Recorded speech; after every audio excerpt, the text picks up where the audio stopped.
कृष्ण की कथा का अनुष्ठान कराइए। तब महाराज वेदव्यास जी महाराज विचार करते हैं। वेदव्यास जी महाराज ने विचार किया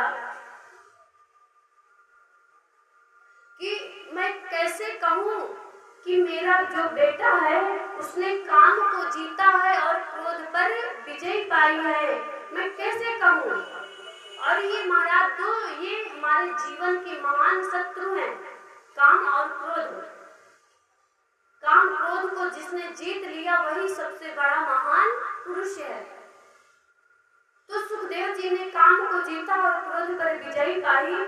तो उनके पिताश्री कहते हैं कि यदि मैं कहूँगा कि मेरे पुत्र ने काम को जीता है और क्रोध पर विजय पाई है, तो संसार वाले लोग कहेंगे कि अपने पुत्र की स्वयं ही बड़ाई करते हैं। इसलिए मैं एक काम करता हूँ कि मैं राजा जनक जी के पास जाकर के कहता हूँ, यदि वो मेरे पुत्र की परीक्षा ले लेंगे, क्योंकि वो राजा है, तो यदि वो कह देंगे कि आपके पुत्र ने काम को जीता है और क्रोध पर विजय पाई है, तो पूरे संसार में प्रचार प्रसार हो जाएगा कि सुखदेव जी महाराज ने काम को जीता है और क्रोध पर विजय पाई है। तो महाराज अब जनक जी के पास श्री सुखदेव जी महाराज गए। जब गए, उनके द्वार पर पहुंचे सुखदेव जी महाराज, तो आज सैनिकों ने जाकर के जनक जी महाराज से कहा, महाराज कोई एक व्यक्ति आया है आपके महल पर और वो कहता है कि मैं आपके पास वेद पढ़ने के लिए आया हूँ। तो जनक जी महाराज उनकी परीक्षा लेना चाहते थे और कहते थे, सैनिकों से कहा कि जाकर के आप उनसे कह दीजिए कि अभी 5 दिन तक हमारे महाराज श्री को समय नहीं है और द्वार पर वो 5 दिन तक खड़े रहे। तो महाराज सुखदेव जी महाराज 5 दिन तक खड़े रहे। जब 6वां दिन आया तो जनक जी महाराज ने अपने सैनिकों को भेजा और कहते हैं, जाकर के देखो, यदि उनके चेहरे में जैसे आए थे, यदि वैसे उनके चेहरे की चमक ना हो तो उनको वापस कर देना। तो महाराज सैनिक ने जाकर के देखा कि जैसे सुखदेव जी महाराज आए थे जिस दिन, उसी तरह 5 दिन तक धूप छाया, भूखे प्यासे, नींद सब कुछ गंवा दिया। 5 दिन तक उसी तरह उनके महल पर खड़े रहे, फिर भी उनके चेहरे की चमक नहीं गई। जब इस बात को जनक जी महाराज ने सुना तो अपनी कुर्सी को छोड़ करके दौड़ते हुए आए श्री सुखदेव जी महाराज के चरणों में गिर पड़े और कहते हैं, महाराज हमें क्षमा कर दीजिए, मैंने बहुत बड़ा अपराध किया है कि कोई ब्राह्मण मेरे महल पर आया और मैंने उसका इतना बड़ा अपराध किया, मुझे क्षमा कर दीजिए। लेकिन ये जो सब मैंने किया है आपके पिताश्री के कहने के अनुसार किया है मैंने। तो सुखदेव जी महाराज कहते हैं कि मेरा नाम सुखदेव है और मेरे पिताश्री का नाम महर्षि वेदव्यास जी है और मेरे पिताश्री आपके पास वेद पढ़ने के लिए भेजे हैं। तो महाराज आज जनक जी महाराज प्रणाम करके सुखदेव जी महाराज को अपने महल में ले गए और उनका स्वागत सत्कार सही विधि विधान से रीति रिवाज से किया। उसके बाद महाराज आज पूरे जन जन पर प्रचार प्रसार करवा दिया कि आज श्री सुखदेव जी महाराज ने काम को जीता है और क्रोध पर विजय पाई है। तो कहते हैं महाराज कि जहाँ काम तहाँ राम नहीं, जहाँ काम तहाँ राम। तो महाराज कहते हैं कि जिसके हृदय में पहले राम बैठ जाते हैं तो वहाँ काम नहीं आता, जिसके हृदय में काम बैठ गए तो उसके हृदय में राम नहीं आते।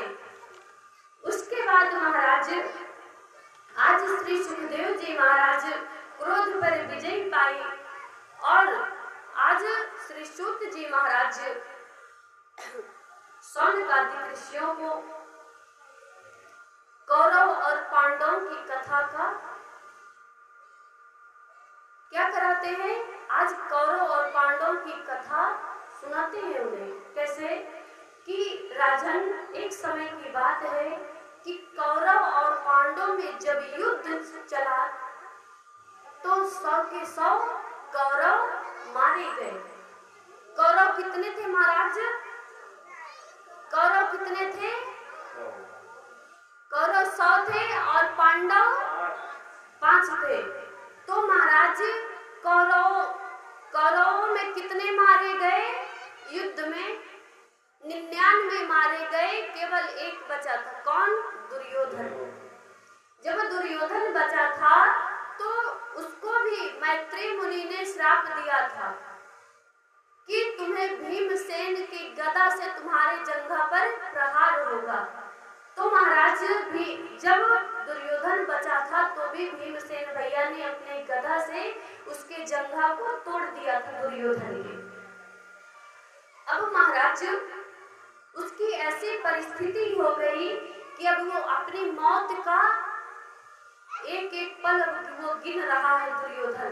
तो महाराज 5 पांडवों के गुरु के पुत्र हैं अश्वत्थामा।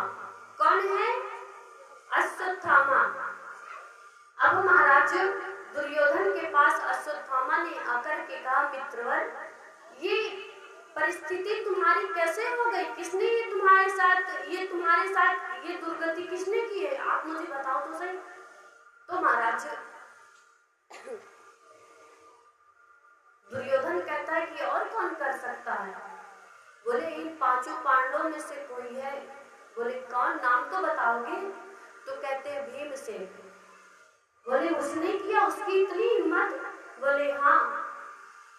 तो कहते मित्र, अच्छा ये बताओ कि ये यदि तुम मुझे मित्र मानते हो तो ये मित्र तुम्हारे कौन से काम आ सकता है? आज तुम आज्ञा दो, बताओ मैं क्या कर सकता हूँ तुम्हारी मदद।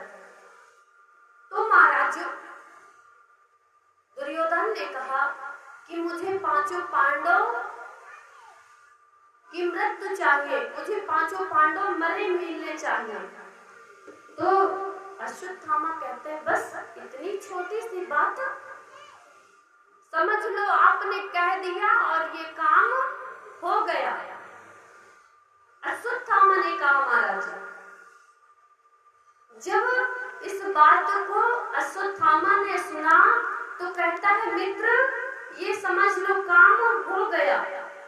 अब महाराज वो अपनी तलवार को लेकर के चल दिया, इधर चल दिया।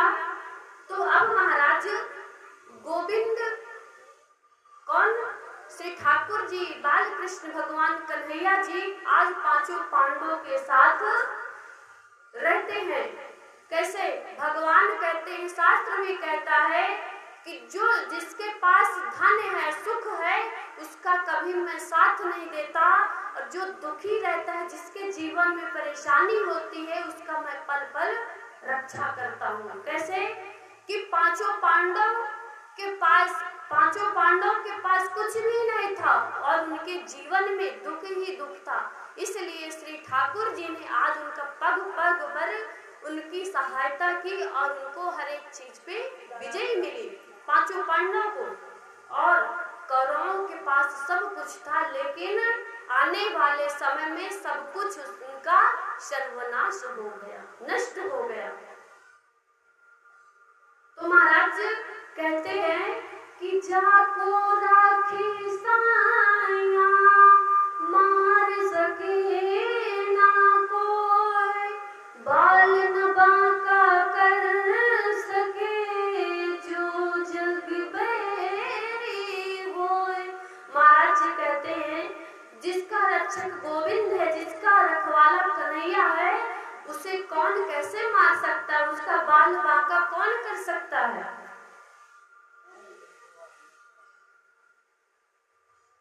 यदि हमारे सर पे प्रभु की छाया है तो हमारा कौन क्या बिगाड़ सकता है महाराज? तो 5 पांडव महाराज सो रहे थे और श्री ठाकुर जी छड़ी यानी कि डंडा लेकर के उनकी रखवाली में लगे थे। जैसे महल राजा के दरबार पे सैनिक लगे होते, बड़े बड़े घर पे द्वार कार्यकर्ता लगे होते हैं, उनकी रखवाली करते कि उनके घर पे कोई जाने ना पाए, किसी प्रकार की समस्या ना हो। तो इसी तरह आज हमारे श्री ठाकुर जी पांचों पांडवों की रखवाली कर रहे हैं। तो महाराज बीच में उनकी नींद खुली, किसके? अर्जुन जी की।